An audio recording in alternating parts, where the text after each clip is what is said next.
안녕하세요. 생활과 과학 3차 시 수업을 시작하도록 하겠습니다. 자, 오늘은 선생님이 앞 시간에 했던 내용들을 간단히 짚고 좀 넘어갈게요. 앞 시간에 여러분들한테 형성평가에 그 선생님한테 질문할 수 있는 란을 만들어 놨었는데요. 질문이 좀 들어왔었고요. 대부분 학생들이 되게 좋은 말을 많이 써줘가지고 선생님 너무 고마웠어요, 여러분들. 질문하거나 하고 싶은 말을 써라고 했더니 질문보다는 진짜 한 95% 이상이 수업이 너무 재밌다고 말해줘가지고 진짜 너무 감동했습니다. 목소리 예쁘다고 해주신 분들이 너무 많아서 네, 감사해요, 여러분. 네, 온라인 계약하니까 좋은 점도 있네요. 보지 않고 이렇게 듣고만 수업하는.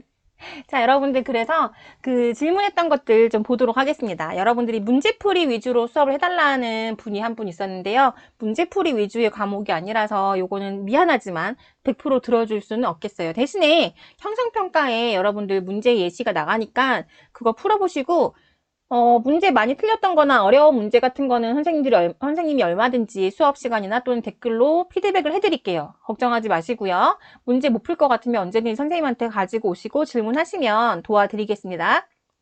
그리고 형성평가를 수업 시작과 동시에 미리 내주면 좋겠다라는 분들, 네, 이거 미안하지만 정중히 거절하겠습니다.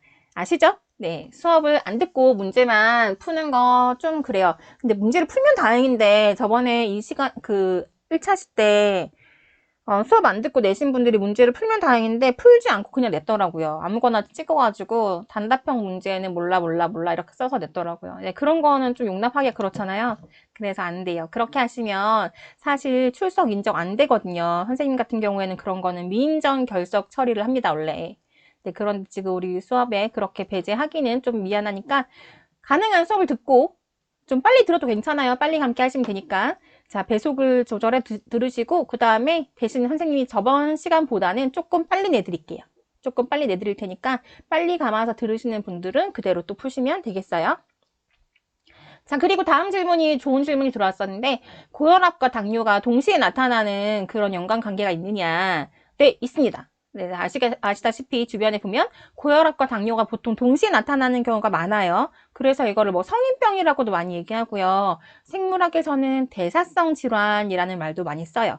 왜 그러냐면 고혈압 일으키는 원인과 당뇨 일으키는 원인이 비슷해요. 다 이제 식습관에 관련된 문제랑 유전적인 문제인데요.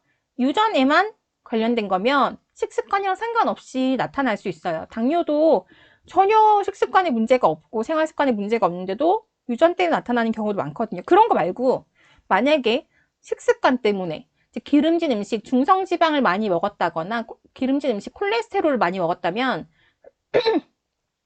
그렇다면 고혈압이랑 당뇨가 다 나타날 수도 있어요. 예를 들어서 고혈압의 원인이 되는 거는 결국 기름진 콜레스테롤 같은 거 또는 짜게 먹은 음식 이런 거 가능하죠. 그리고요.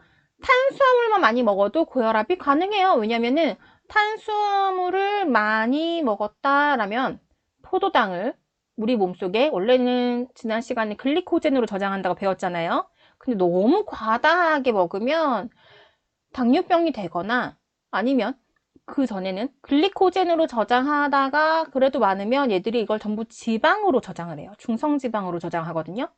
그러면서 몸속에 지방량이 늘어나고 고혈압이 올 수 있게 됩니다. 그러니까 그렇다는 건 한마디로 포도당을 많이 섭취했고 탄수화물 많이 섭취했으니까 당뇨병도 같이 올 수 있겠죠. 보통 원인이 비슷한 게 많기 때문에 동반해서 많이 나타난다는 거 알고 계시고요. 그리고 저혈압에 대한 질문도 들어왔어요. 저혈압의 예방법이 있느냐. 저혈압이라는 건 사실 뭐 질환이라기보다는 순간순간 어떤 특정한 사고로 수술하다가 갑자기 출혈이 많아서 사고로 교통사고 나서 갑자기 사고로 이렇게 저혈압이 나타나서 사람이 쓰러지거나 온몸이 이제 제 기능을 못하는 경우가 생기거든요. 그래서 굉장히 위험한 상황이 발생하는 내용이에요.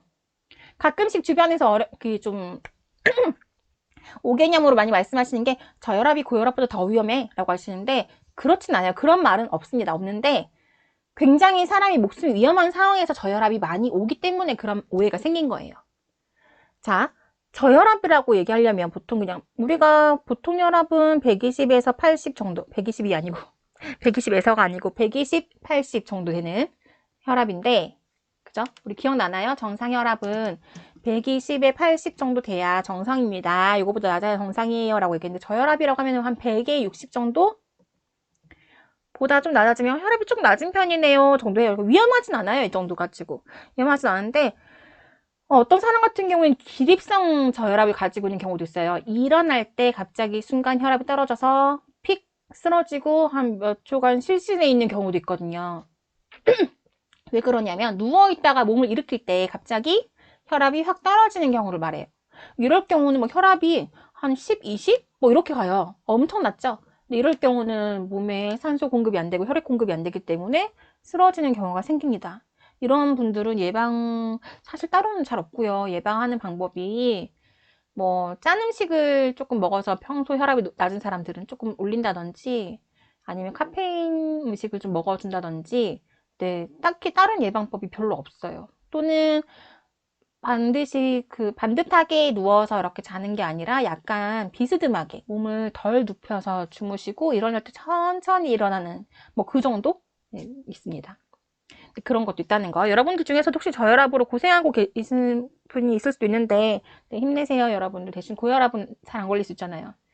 자, 그 다음 넘어갈게요. 유전병 예시를 좀 몇 개 들어달라고 해서요. 여기 몇 개 적어놨거든요. 자, 볼까요? 자, 남모양 적혈구 빈혈증이라는 병이 있어요.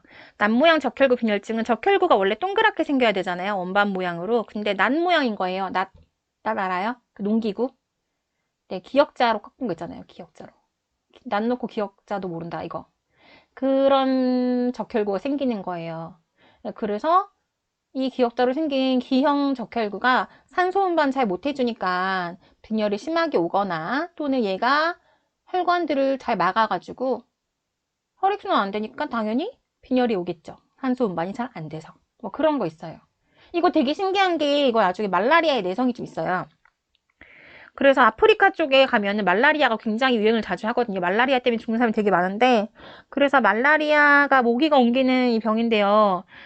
이 병이 이 남모양 적혈구 빈혈증은 잘 걸리지 않기 때문에 원래라면 이 사람들이 더 허약해서 잘 못 살아남는 게 맞아요. 빈혈이니까 어릴 때부터 밖에 잘 걸어 다니지도 못하고 뛰어놀지도 못하고 픽 쓰러지고 이렇게 하는데 그 동네에 갑자기 말라리아가 한번 휙 유행을 한 거예요. 코로나처럼.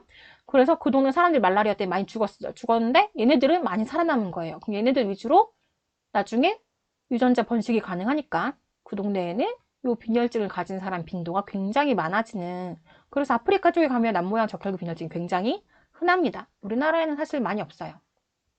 그리고 또 우리 주변 흔히 볼 수 있는 유전병 같은 게 알비노증. 알비노증 알아요, 여러분? 제가 이 그림을 하나 찾아봤는데 얘도 알비노증이에요. 네, 색소를 만들지 못하는 거예요. 멜라닌 색소를 못 만들어서 전부 다 이렇게 까만 데가 없죠? 보이시나요? 어느 정도 까만 데가 없냐면 눈 보세요. 눈 빨갛잖아요. 얘는 홍채에 색소가 없는 거예요. 아예 우리처럼 홍채 색소가 아예 없어가지고 홍채가 투명해서 네, 빨갛게 혈관이 보이는 거예요. 이런 애들은 눈의 자외선에 굉장히 약해요. 색소가 없기 때문에 홍채에. 보이시죠? 네, 이런 거.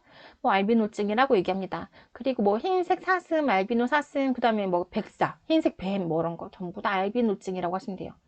선생님, 그럼 백호는요? 백호는 아니에요. 걔는 원래 그냥 털색이 하얀 거고 알비노증을 할 수 없어요.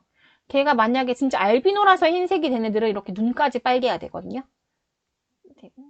됐죠? 네. 흰색 강아지 말티즈라고 해서 막 알비노증이 아니죠. 마우스 포인터 보실래요? 고양이. 네, 일부러 선생님이 정면샷으로 골랐습니다.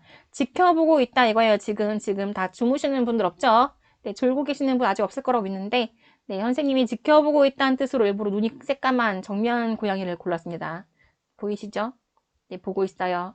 선생님 별명이 옛날에 야옹이어가지고 웬만한 아이디들이 다 야옹이거든요. 그래서 이걸로 골라봤습니다.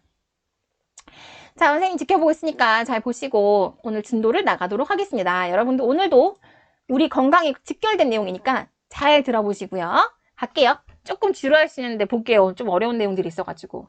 자, 이번 주제는 질병을 어떻게 진단할까라는 내용입니다. 진단이라는 거는 의사 선생님이 와가지고 선생님 저 아파요 그랬더니 진단한 다음에 맹장이네 맹장염 수술해야겠습니다 라고 하는 게 진단이죠. 어떻게 하는데요? 어떻게? 이것 좀 줄 거 놓을게요. 둘째 줄에 문진, 촉진, 물리적 진단, 생화학적 진단. 요 4개니까 줄 거 놓으시고 각각의 뜻을 좀 아시면 좋을 것 같아요. 4개가 나올 땐 항상 긴장하시라 했잖아요. 네, 이런 거 힌트 얻는 센스. 다음부터는 얘기 안 하겠습니다. 우리 시험 문제는 보기가 5번까지 있죠? 네, 그냥 생각나서 말해봤어요. 자, 하나씩 볼게요, 여러분. 문진이라는 건 말뜻 뭐냐? 문진은 의사가 환자한테 질문한대요. 지금 묻고 답하는 거예요. 물을 문자예요. 그래서 묻고 답하는 거. 언제부터 아팠어요? 네, 누르면 아픈가요? 뭐 이런 거 있잖아요. 그죠? 열은 났어요? 어제는 목이 안 아팠어요? 기침이 났어요? 뭐 이런 콧물은요? 이런 거 전부 다 문진이에요. 뭐 이거 가장 기본적인 거죠. 또는 묻지 않아도 종이에 써서 체크하는 것도 있어요. 해본 적 있죠? 예방접종할 때 특히 많이 하죠. 종이에 써가지고 문진표 작성해 오세요. 문진표. 그 표에다가 직접 써가지고 하는 것도 있잖아요. 뭐 오늘 뭐 약을 먹은 게 있냐, 뭐 최근 몇 개월 이내 뭐 심하게 아팠던 병이 있냐, 이런 거 전부 문진이라고 얘기하는 거죠. 자, 그 다음에 촉진이요. 촉진은요, 직접 만져서, 촉각을 이용해서, 네, 만져서 진단하는 것을 말합니다. 여러분들 배 아파서 병원 가면 선생님이 누워보세요 한 다음에 여기가 아파요, 저기가 아파요 꾹꾹 눌러보잖아요. 또는 팔이 부러져서 갔다. 그럼 팔을 잡고서는 이렇게 막 여기저기로 돌려보잖아요. 전부 촉진이라고 얘기해요. 됐죠? 선생님, 그럼 만지면 촉진이면 눈으로 보면 시진이에요? 네, 맞아요. 눈으로 시진이고요. 그럼 귀로 하면요? 네, 청진이에요. 됐죠? 네, 그런 거 전부 다 있는데, 이런 사실 문진 촉진보다는 여기 물리적 진단과 생화학적 진단에 대해서 조금 자세하게 알아볼 필요 있어요. 물리적 진단에 대한 내용을 좀 가겠습니다. 물리적 진단은요, 예시가 뭐이냐면요. 일단 이제부터 도구를 사용할 거예요. 도구를 사용하는데 화학 반응이 없으면 물리적 진단, 화학 반응이 일어나는 거는 생화학적 진단이에요. 예시의 줄을 좀 다 그을게요, 여러분.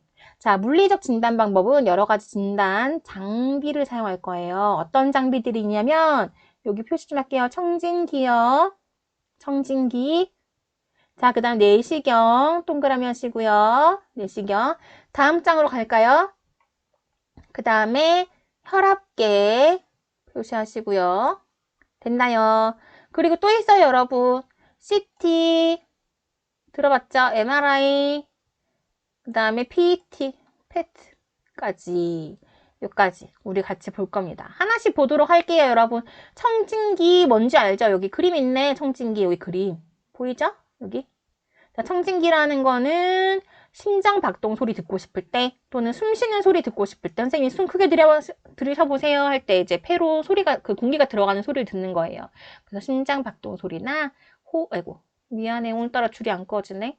그 선생님들 펜마우스가 아직 안 와가지고 지금 주문한 지 한 달이 다 돼가는데 오지 않고 있어요.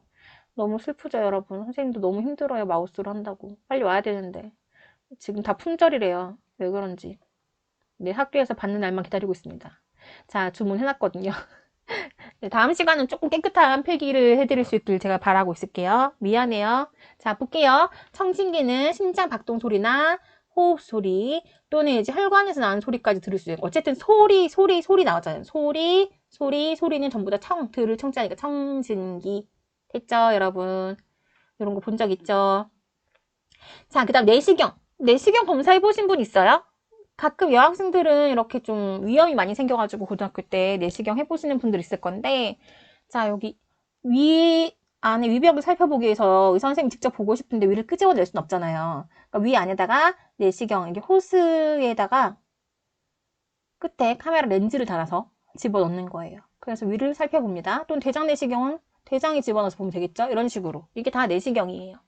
그래서 카메라로 보는 거예요. 여기 내시경, 여기 그림, 이거 내시경이거든요.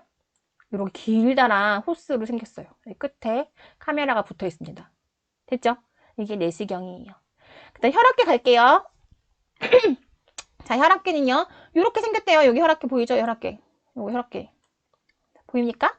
자, 이렇게 된 거 본 적 있나요? 병원 가면 보통 자동 혈압계 쓰잖아요. 의자에 앉아가지고 팔 깊숙이 집어넣은 다음에 꾹 누르면 징 하면서 팔에 압박해가지고 혈압 재는 거.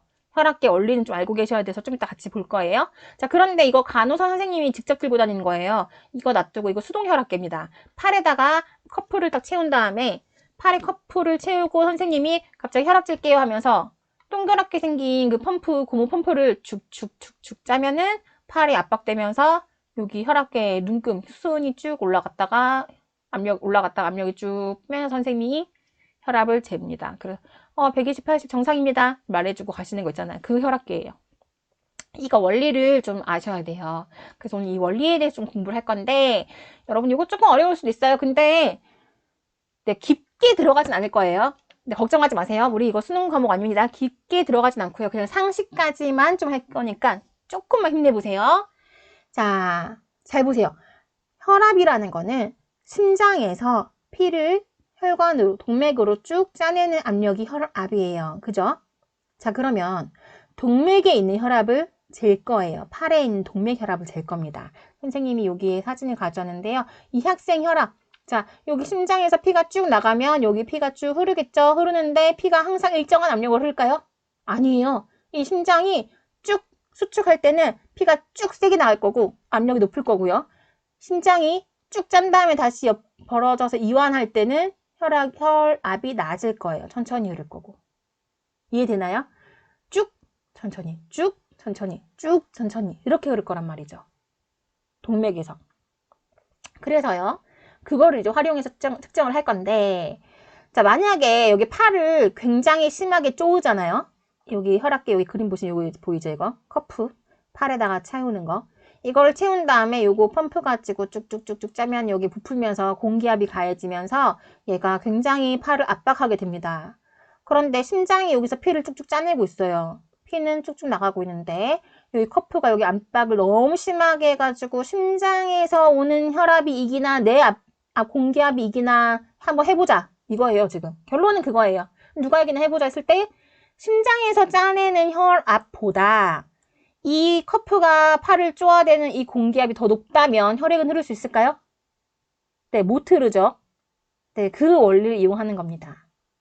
그런데 커프가 쪼우고 있다가 커프의 압력을 살짝 빼요. 공기압을 살살살살 쓱쓱쓱쓱 빼면서 점점 낮아지면 이 혈액이 흐르기 시작할까요? 네, 흐르기 시작합니다. 이제 심장의 힘이 더 세요. 그런데 심장의 힘은 일정한 게 아니라 쭉 짤 때는 수축기일 때는 세서 여길 지나가는데 스르륵 풀어진 이완기일 때는 혈압이 낮기 때문에요. 아직도 커프가 이기는 거예요. 이 커프의 공기압이 이기는 거예요. 그럼 그때는 쭉 나가서 지나갔다가 쭉 살살 쭉 살살 해야 되는데 쭉 할 때는 수축기 때는 지나가다가 살살 갈 때는 이 커프가 막고 있으니까 못 가는 거예요. 안 흐르다가 쭉 가서 흐르다가 또 안 흐르다가 지나가다가 또 지나가다가 또 이렇게 이해되시나요? 그래서 혈액이 흘렀다가 혈관이 막혔다가 흘렀다가 혈관이 막혔다가 이렇게 되면서 혈액이 흘렀다 막혔다 하는 혈관음이 생기게 돼요. 진짜로 청진기 갖다 대면 뚝 뚝 소리가 나요. 혈액이 가다가 여기 혈관이 딱 조이니까 뚝 부딪히는 소리가 나거든요. 이 혈관 단면을 여기서도 그림을 그려놨어요. 다시 한번 보실게요. 자꾸 같은 말을 지금 여러 번 하고 있는 거예요. 여러분 이해되신 분들은 여기서부터 조금 빨리 감기 하셔도 괜찮아요. 잘 보세요.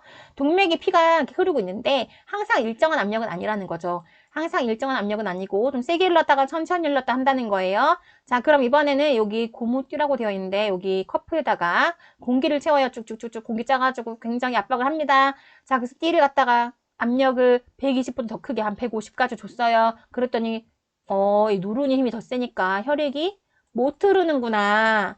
그런데 한 100 정도로 압력을 줬어요. 그랬더니 이번에는 심장이 여기서 굉장히 수축할 때, 수축기 때 쭉 나올 때는 요 혈압이 더 높으니까 여기 혈액이 지나갈 수 있어요. 열려가지고 툭 지나가요. 이렇게 열린다는 거예요. 그런데 이완기 때는 심장이 이렇게 커지는 다시 부풀어나는 이완기 때는 피를 쭉 안 짜주기 때문에 혈압이 약해서 커프에서 누르는 힘이 더 세기 때문에 그때는 혈관이 이렇게 닫혀서 못 흐른다는 거예요. 그러니까 혈관이 열렸다 닫혔다 열렸다 닫혔다를 반복하고 있는 상태인 거예요. 이해되나요? 그러다가 아예 압력을 80 이하로 낮췄다. 그러면 이번에는 수축기 때도 흐를 수 있고 이완기 때도 흐를 수 있으니까 계속 지나갈 수 있어서 더 이상은 소리가 들리지 않아요. 소리가 들린다는 건 혈액이 흘렀다 안 흘렀다 흘렀다 안 흘렀다 한다는 얘기예요. 그러면은 혈압을 측정한다는 건 결국 자 여기 꽉 막혀 있을 때는 아예 소리가 안 날 거고요. 혈액이 못 흐르니까 막혔다 뚫렸다 막혔다 뚫렸다 할 때 그때부터 소리가 들리기 시작합니다. 여기다가 표시할게요. 청진기를 통해서 소리가 들리는 시기가 있어요. 들리는 시작 시점이 120부터 들렸다 그러면 120부터 들렸다는 얘기는 심장이 수축할 때 혈압이 120 정도 됐다는 얘기잖아요. 그래서 120보다 떨어지기 전에 소리가 들렸다는 얘기는, 그러면은 수축할 때는 120이었나 봐. 120부터 들렸잖아. 120부터 혈액이 흐를 수 있었잖아. 이 얘기예요. 그러다가 최저 혈압보다 더 떨어지면 소리가 멈추죠. 최저 혈압보다 적어졌을 때. 그래서 이 사람 120부터 소리가 시작됐어요. 소리가 시작. 그 다음에 소리가 80에서 끝났어요. 하면 이 사람 혈액을 찾아봅시다. 이 사람 혈압 얼마예요? 네, 120에 80입니다. 라고 얘기하는 거예요. 만약에 이게 150이었고 이게 100이었으면 이 사람 혈압은 150에 들리기 시작해서 100이 끝났으니까 혈압은 150에 100입니다. 라고 얘기하는 거예요. 그래서 이런 것들을 문제에서 물어볼 수 있다는 거. 그리고 혹시 간호학과 가거나 의료계통에 가는 사람들 또는 그냥 의료봉사 가시는 분들 이거 한 번씩 해보실 거예요. 소리가 들리기 시작하는 게 최고혈압, 끝나는 시점이 최저혈압입니다. 실제로 가정에서는 또는 병원에서 자동혈압기 쓰기 때문에 이렇게 청진기를 통해서 소리 안 들어도 괜찮아요. 기계가 알아서 소리를 듣고 알아서 측정해서 알려주잖아요. 네, 그런 혈압계 선생님이랑 같이 한번 볼게요. 선생님이 살짝 찍어봤거든요, 여러분. 이거 한번 볼까요? 혈압의 측정 방법에 대해서 보겠습니다.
네, 보이시나요, 여러분?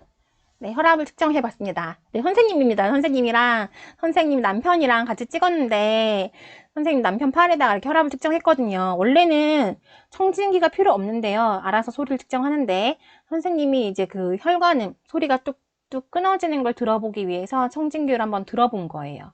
네, 그래서 이렇게 잴 수 있다는 거. 소리가 나기 시작하는 시점이랑 소리가 끝날 때 시점이 이랬어요. 그랬더니 혈압이 이렇게 측정이 됩니다. 됐죠, 여러분?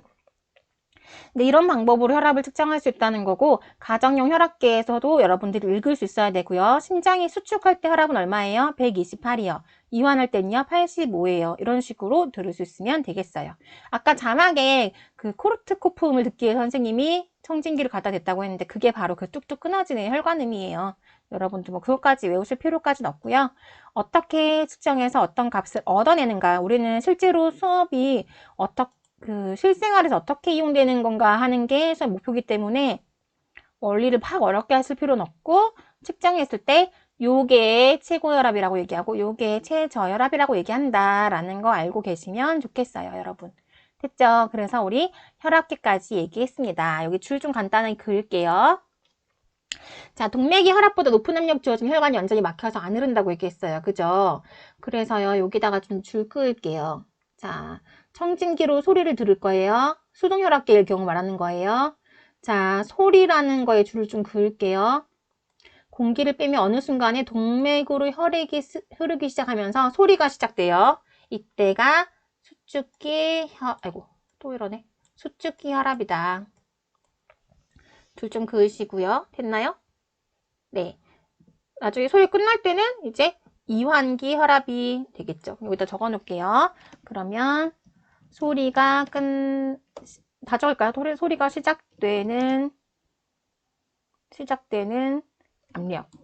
이게 수축기 혈압. 다른 말로 최고 혈압이라고도 얘기해요. 그리고 소리가 끝나는 부분의 압력. 읽으면 그게 이완기 혈압이다. 최저혈압이라고도 얘기합니다. 이거 둘 다 알고 계시면 좋겠어요, 여러분.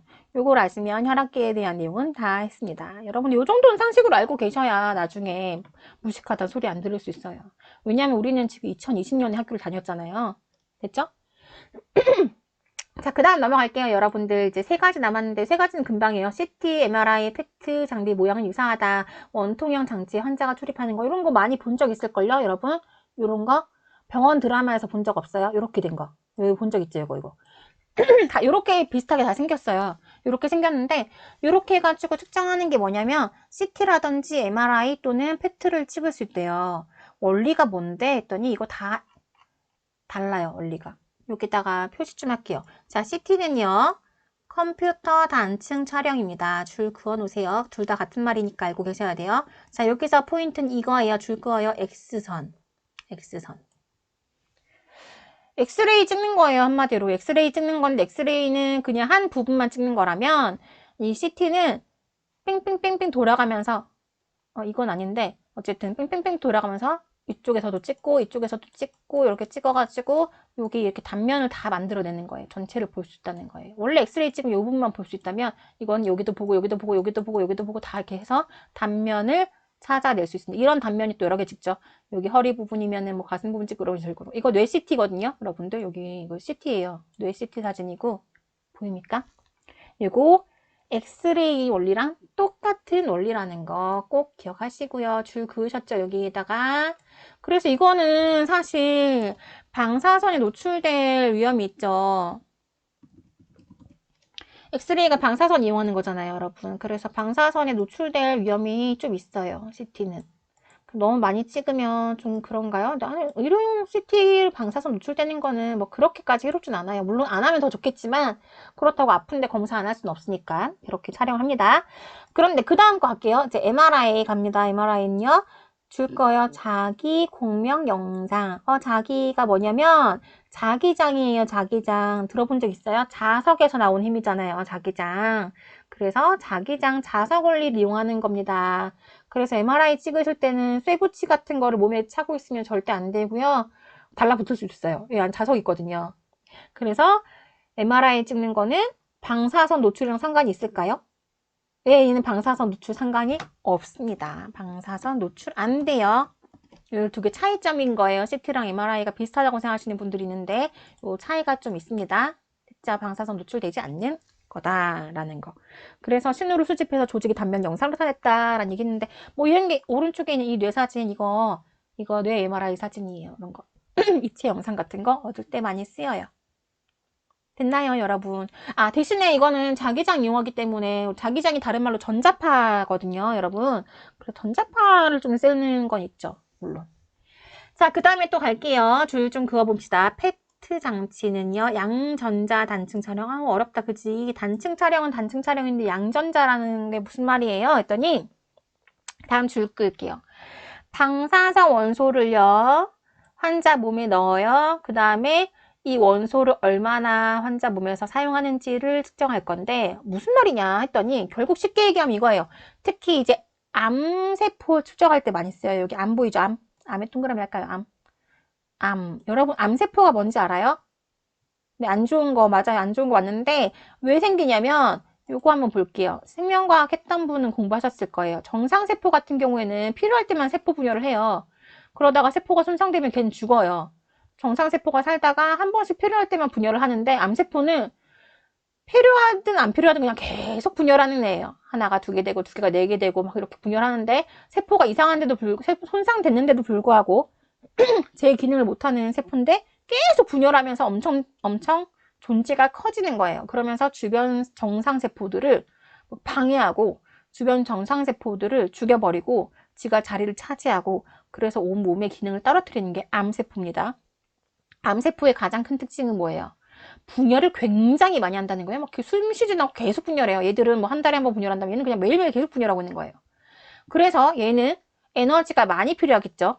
실제로 포도당을 먹으면 이 암세포가 그 포도당을 다 가져가요, 거의. 가져가서 자기가 분열하는 데 써야 되니까 엄청 흡수하거든요. 그 원리를 이용한 게 좀 전에 여러분들이 봤던 양전자 단층 촬영입니다. 그 사람한테 그 포도당을 넣어주는데 걔를 촬영해야 되니까 방사선 성질을 띠고 있는 포도당을 넣어주는 거예요. 그럼 안 좋은 거 아니에요? 안 좋죠. 여기 적어볼까요? 방사선 노출됩니다. 페트 장치는요. 그런데 뭐 어쩔 수 없잖아요. 아프니까 검사를 해야지. 더 심하게 아프지 않기 위해서. 자, 그래서요. 그 영양소 가지고 그 영양소를 많이 흡수해서 그 포도당을 많이 흡수한 애들은 전부 다 암이라고 보면 되겠죠. 그래서 측정을 했어요. 어디에 방사선 원소들이 있나 하고 여기서 촬영을 했더니 여기 반짝반짝 반짝반짝 뭐 하는 거에 보면은 원래 포도당을 많이 이제 대사하는 곳에서는 어쩔 수 없이 원래 나타나니까 뇌 같은 거, 심장 같은 거 뭐 어쩔 수 없는데 여기는 이상한데? 원래 있어야 될 자리가 아닌데 여기 왜 포도당 몰려가 있어? 왜 몰려가 있긴 거기 암세포들이 다 끌어당겨서 먹은 거지. 아, 여기 암이 있구나 라고 찾아내는 그 진단에 많이 쓰여요. 그래서 여기다가 하나 좀 적어 놓을게요. 양전자 단층 촬영은 주로 암세포 진단할 때 많이 쓰입니다. 주로 암 하나만 적어주세요. 됐나요? 됐죠? 아, 우리 아까 빼먹은 거 하나 있는데 여기 네모 CT, MRI, PET까지 밖에 안 했잖아요. 요거 하나만 더 표시해 주세요. 초음파 검사 요거 빼먹었네요. 미안해요. 초음파 검사. 초음파 검사는 TV에서 많이 봤을 거예요, 여러분. 이런 거 본 적 없어요? 초음파 사진, 태아 사진 또는 내장 같은 거 볼 때도 초음파 많이 써요. 그래서 초음파라는 거는 말 그대로 음파예요. 소리. 사람이 듣지 못하는 굉장히 높은 고주파의 소리를 초음파라고 얘기합니다. 그래서 우리는 소리 못 들어요. 돌고래는 좀 들을 수 있을라나? 근데 그거보다 더 높은 거 써요. 그래서 음파를 자 여기 줄 거 보세요. 음파를 쏘아 보는 다음에요. 아이고 오늘따라 진짜 엉망이네. 미안합니다. 자 초음파를 쏘아 보는 다음 조직에서 반사되어 나오는 초음파를 영상화한다. 여기서 반사 자 여기 태아한테 초음파 소리를 쏘았어요. 그럼 얘한테 여기 몸의 위치에 따라서 반사돼 나오겠죠. 여긴 좀 머니까 더 멀리 깊숙이 들어갔다 반사 나오겠죠. 그거를 이제 기계가 그림으로 만들어 놓은 거예요. 그게 초음파 영상이에요. 이거는 정말 해가 없어요. 그래서 임산부도 사용하겠죠. 방사능 물질을 이용하고 이런 거 아니기 때문에. 되겠나요, 여러분? 그래서 이 반사라는 걸 좀 알아두시면 좋겠습니다. 여기서 이용하는 물리적 원리는요. 반사라는 거. 됐죠, 여러분? 그래서 오늘 그 물리적 진단까지 공부했고요. 많이 공부 안 했는데 오늘은 너무 짧게 했나? 자, 여기까지 너무 진도가 많이 안 나가가지고 걱정하시는 분들이 많을 텐데 우리 그 분량 자체가 어차피 작아요. 그래서 너무 걱정하지 마시고요. 오늘은요, 여러분 그 암호 있죠? 암호를 이걸로 하겠습니다. 여기 보이시나요? 자석으로 할게요. 자석을 암호로 하도록 하겠습니다. 됐죠, 여러분? 오늘 암호 하나밖에 안 나갔어요. 오늘도 고생 많으셨고요. 자, 수업 끝난 거 아니에요. 여러분들 과제를 제출 안 하시는 분들은 나중에 결과 처리될 가능성 큽니다.